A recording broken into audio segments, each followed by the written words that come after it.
Ya, dan sepanjang tahun 2023 ini ada ratusan kecelakaan kereta api di perlintasan sebidang yang mengakibatkan kerugian hingga nyawa yang melayang. Lantas apa saja yang bisa dilakukan untuk menekan angka kecelakaan ini? Sudah bergabung bersama kami malam hari ini ada Dirjen Perkereta Apian Kemenhub, Emri Salwasal, serta Direktur Eksekutif Institut Studi Transportasi atau Instran, Dedi Herlambang. Selamat malam Bapak-Bapak. Selamat malam. Saya Selamat menuju malam. saya menuju Pak Dedi terlebih dahulu. Pak Selamat Dedi, malam Pak Dirjen. ya Pak Dedi, bagaimana Anda Nah, melihat baik. kecelakaan kereta api Probowangi kemarin?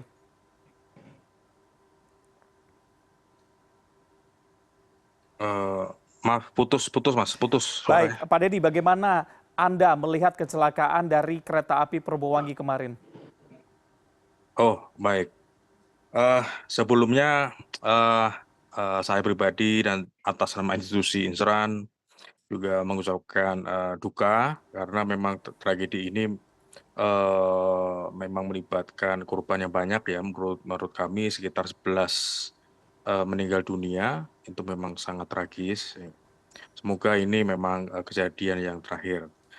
Karena kalau kita lihat bahwa trek yang menuju dari Surabaya Banyuwangi ini memang masih single track, dan apa namanya, perjalanan jumlah keretanya pun juga masih tidak begitu padat ya. Di sini juga single track juga tidak begitu padat, sehingga masyarakat ataupun pengguna jalan itu malah justru kurang hati-hati. Sehingga itulah yang membuat kami prihatin juga mengapa yang sudah jelas di situ ada rambu-rambu, tapi ternyata pengendara ataupun driver mikrobus tersebut tetap memaksa eh, melewati ataupun menyeberang perlintasan tersebut. Kalau saya membaca dari saksi, sebenarnya saksi tersebut juga sudah mengatakan bahwa sebenarnya driver ini sudah tahu bahwa akan ada kereta berhenti karena maaf, ada kereta lewat dan mobil tersebut katanya juga sempat berhenti. Tapi mengapa ketika kereta yang jelas mau lewat, malah justru mobilnya juga terus terus melewati pelintasan tersebut, sehingga yang kami sesalkan seperti itu, mengapa driver itu memaksa, karena sudah jelas kalau perkiraan saksi mata bahwa sebenarnya driver itu sudah tahu kalau eh, kereta itu mau lewat. Jadi inilah yang membuat pengendara itu juga tidak hati-hati, dan juga status jalan ini juga status jalan kabupaten, sepertinya juga lengang gitu ya, sepi, dan juga perjalanan kereta juga tidak begitu padat. Maka pengendara justru cenderung mengabaikan untuk keselamatan mereka. Baik, Dan yang saya tahu juga bahwa kendaraan ini ternyata juga sudah masa uji berlakunya juga sudah selesai, hmm, struknya juga sudah selesai. Ini kan juga kendaraan-kendaraan semacam travel plat hitam gitu ya, yang disewa. hmm. Mereka mau reuni, kalau tidak salah mereka mau reuni disewa. Ternyata kondisi drivernya juga seperti itu ya. Jadi ini yang kami sesalkan, mengapa juga apa namanya, persewaan atau rental plat hitam ini juga apa namanya, legal gitu ya, Baik, masih dilegalkan gitu ya. Jadi baik. ini juga ada permasalahan lintas Hmm, sektor juga ya di perhubungan darat. Kira-kira juga bagaimana caranya untuk menertibkan ke negara seperti ini, bagaimana gitu. Ini juga baik. kami juga soroti seperti itu. Baik, baik. Saya ke Pak Rizal. Pak Rizal, tadi kita sudah lihat datanya dari 2018 sampai dengan tahun 2023. Memang terjadi penurunan hampir setengahnya dari jumlah kecelakaan di lokasi sebidang begitu ya. Lantas sampai dengan saat ini data yang kami dapatkan sampai dengan Agustus kemarin ada 200-an lebih. Apa solusi dari pemerintah untuk menekan angka ini? Pasti harapan kita angka kecelakaannya sampai dengan nol nantinya. Ya, makasih Pak Reza. Bapak sekalian, ya, kami sebenarnya prihatin dan sangat duka cita dengan adanya kembali terjadi kecelakaan di lintasan sebidang ini. Hmm, Kalau upaya memang kita sudah lakukan, artinya bagaimana upaya-upaya kita untuk mengurangi kecelakaan di perlintasan sebidang. Mulai dari menutupnya, membuat tidak sebidang, membuat jembatan penyeberangan orang, jembatan untuk motor, kita sudah lakukan itu. Namun karena kita juga masih terbatas pembiayaan baik pemerintah pusat maupun pemerintah daerah. Kami sangat-sangat membutuhkan kerjasama yang luar biasa dari para pengguna jalan, khususnya angkutan jalan raya itu untuk paham tentang tata cara berlalu lintas. Artinya pada saat akan melalui lintas bidang, kita berharap patuh terhadap aturan berlaku. Silakan tolong berhenti sebelum memastikan kendaraan itu aman. Karena kita pasti juga tidak semua juga perlintas bidang kita yang tidak berizin itu dilakukan dengan rambu-rambu. Jadi memang kita sangat butuh banget kesadaran dari para pengemudi untuk bagaimana bisa melalui atau patuh tentang tata cara berlalu lintas. Tidak semua perlintasan juga kita bisa lengkapi dengan early warning system, dengan pintu perlintasan. Namun kalau memang posisinya kami coba mencari akar permasalahannya, kalau memang ternyata masyarakat tetap perlu dipaksa untuk taat aturan, ke depan ini ada 2 aturan yang akan kami pasang di dalam perlintasan bidang. Artinya nantinya dari sisi kereta api kita akan bicara bagaimana kami akan memasang safety lamp, di mana itu nantinya akan memberitahukan kepada masinis kalau ada terjadi sesuatu di perlintasan bidang.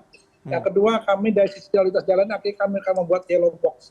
Yellow box itu artinya di mana daerah kuning itu tidak boleh terisi oleh kendaraan, apalagi ada kendaraan maju di depannya. Ini kita mempertegas supaya masyarakat lebih paham lagi bahwa ada wilayah-wilayah yang nggak boleh dilalui pada saat kendaraan di depannya masih macet. Ini akan kita pasang yellow box di perlintasan bidang. Baik. Saya ke Pak Dedi. Pak Dedi, bagaimana Anda melihat solusi yang ditawarkan oleh pemerintah ini? Baik, sebenarnya secara prinsip, secara filosofi untuk keselamatan memang semuanya baik ya. Tapi kembali kepada kita, kembali kepada fasilitas kita. Sebagai kalau kita merujuk pada Permen Hub 94 tahun 2018, sebenarnya ini jelas bahwa status jalan itu ada di tanggung jawab di kabupaten, ada di pihak kabupaten, ya di pihak tanggung jawab di bupati. Tapi kita juga tidak bisa pungkiri bahwa masalah di pemerintahan daerah, terutama di pemerintahan kota dan kabupaten, itu dana terbatas, ya, sehingga untuk merevitalisasi JPL tersebut tentunya butuh biaya besar. Seperti tadi disampaikan oleh Pak Dirjen, memang tidak semua perlintasan itu harus dilengkapi oleh pintu perlintasan, IWS, segala macamnya, karena memang tergantung dari jumlah perjalanan dan juga jumlah perjalanan kereta dan juga kepadatan jalan itu sendiri. Kalau misalnya jalan itu sepi atau perjalanan kereta sepi, juga sepertinya juga tidak mungkin akan dipasang pintu perlintasan. Jadi pengamanan secara proporsional itu sebenarnya sudah sangat jelas ya, bahwa pintu perlintasan sebidang itu sudah dilindungi oleh 2 undang-undang. Undang-Undang 22 tahun 2009 tentang lalu lintas angkutan jalan, dan satunya adalah Undang-Undang 23 2007 mengenai perkereta apian.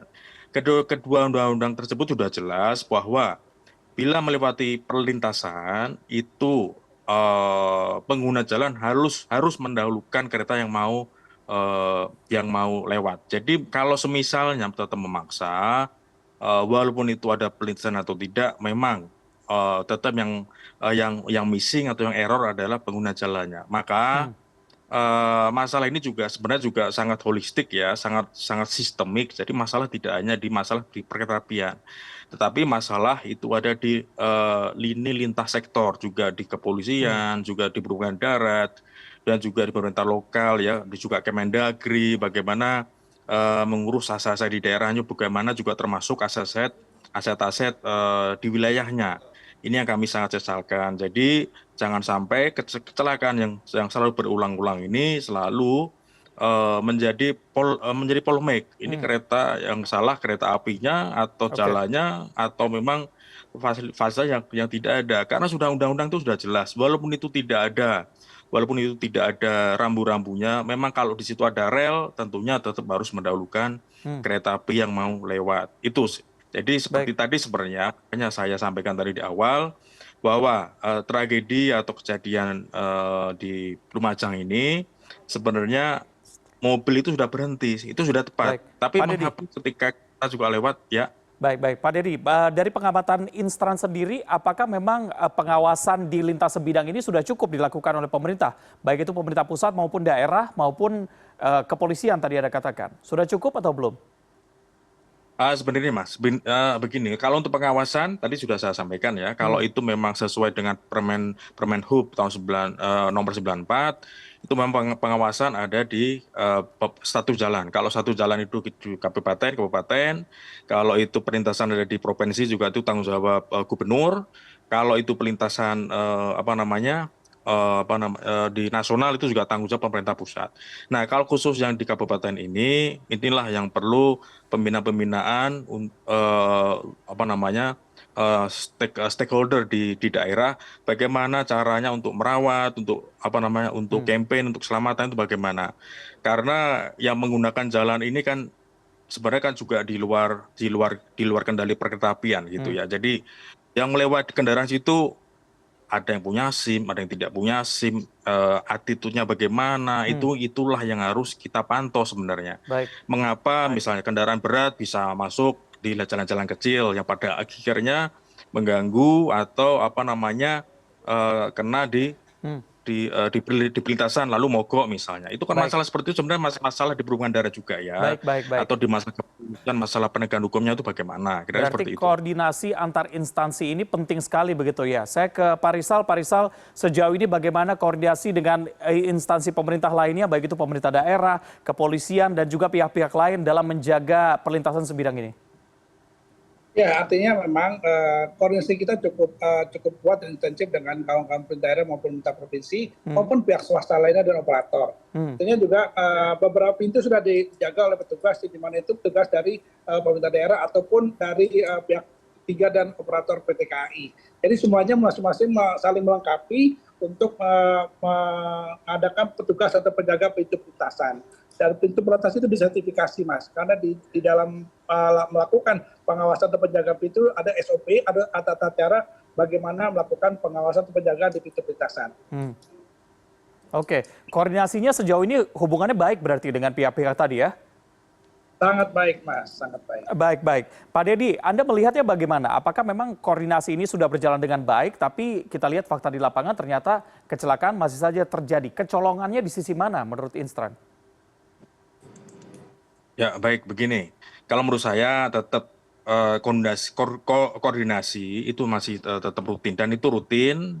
Jadi tidak perlu menunggu ada kejadian baru koordinasi. Tapi kira-kira sejauh mana ada perlintasan mana yang kira-kira sangat rawan, sangat rentan terjadi kecelakaan. Nah, khusus di Jawa Timur ini memang jumlah kecelakaan di perlintasan sebidang ini kalau kita lihat dari data memang Jawa Timur ini memang paling banyak. Nah, karena paling banyak inilah para stakeholder atau pemangku kepentingan di wilayah setempat atau di pusat tentunya rutinitas segera melakukan evaluasi lagi, kira-kira merencanakan ataupun mendesain suatu keselamatan, Hmm. khususnya perlintasan-perlintasan yang tidak terjaga. Ini bagaimana? Karena kalau semisal dibebankan kepada pemerintah daerah, sepertinya memang sangat berat ya kalau misalnya untuk menggaji atau meng-hire penjaga pintu perlintasan atau PJL misalnya itu kan juga membutuhkan biaya. Dan Hmm. sepertinya pemerintah daerah atau pemerintah kota kalau semakin banyak perlintasan sebidang, kalau mereka disuruh memberikan gaji gitu ya, itu juga tentunya Baik, juga sangat berat. baik. Masalah-masalah inilah yang sepertinya dan juga tentunya juga masalah Hmm. sertifikasi, Mas ya. Jadi tidak semua orang yang menjaga pintu perlintasan itu bisa. Tentunya harus melalui kompetensi dan Hmm. sertifikasi misalnya itu bagaimana. Dan tentunya ini harus ada kerjasama juga dengan pemerintah pusat dan pemerintah daerah. Hmm. Bagaimana untuk menjaga kompetensi selalu ada, khususnya di pintu perlintasan ya. Jangan Baik. sampai kecelakaan di pintu perlintasan seperti yang di Semarang ya, itu juga bisa terjadi ya. Kira-kira Baik. seperti itu. Baik, baik. Selain koordinasi, ini penting juga untuk edukasi dan juga sosialisasi kepada masyarakat mengenai bagaimana cara melintas yang aman. Saya ke Pak Rizal. Pak Rizal, sejauh ini seperti apa edukasi dan juga sosialisasi terhadap masyarakat pengguna jalan supaya mereka aman ketika melewati perlintasan sebidang? Ya, artinya kita lakukan mulai dari campaign, kita juga membentuk pelajar pelopor keselamatan, kita juga mengajak komunitas-komunitas masyarakat untuk bagaimana membantu kami mensosialisasikan kepada masyarakat pada pengguna jalan yang akan melintasi kereta api itu tata cara melalui kereta api. Kita perlu mengingat sekali masyarakat bahwa di dalam tadi disampaikan oleh Pak Dedi bahwa kereta api dalam menjadi prioritas utama di dalam suatu perjalanan, hingga mereka tidak mungkin bisa berhenti dalam jarak yang dekat, pasti membutuhkan jarak, apalagi sekarang kereta api kita kecepatan sudah menanjak ke 120 km per jam. Ini sangat lebih berisiko lagi daripada sebelumnya. Oleh karenanya sosialisasi yang kami lakukan itu, kami selalu mengajak komunitas-komunitas, selalu mengajak para pemerhati untuk ayo kita mulai melakukan perubahan-perubahan. Kita mengajak juga para pengusaha angkutan umum, baik penumpang maupun barang, untuk selalu peduli terhadap supir-supirnya agar tidak melanggar aturan lalu lintas. Lebih kepada itu yang menjadi perhatian kami, karena beberapa penyebabnya juga kebanyakan karena supir-supir yang tidak paham dengan aturan lalu lintasnya, bahkan juga ada supir yang tidak memiliki surat izin mengemudi atau surat izin mengemudi yang tidak pas dengan kendaraan yang dikemudikannya. Ini juga menjadi tantangan kita dalam bagaimana mengurangi kecelakaan di perlintasan sebidang. Oke, edukasi ini cukup penting karena tadi walaupun kita lihat angka kecelakaannya sudah menurun, tapi ingat satu nyawa itu terlalu banyak bagi kecelakaan yang terjadi di lapangan. Terima kasih sudah bergabung bersama kami Dirjen Perkeretaapian Kemenhub, M. Rizal Wasal, serta Direktur Eksekutif Institut Studi Transportasi, Dedi Herlambang. Selamat malam Bapak-Bapak. Selamat malam. Selamat malam. Mas Dedi, selamat malam. Malam Pak, malam Pak.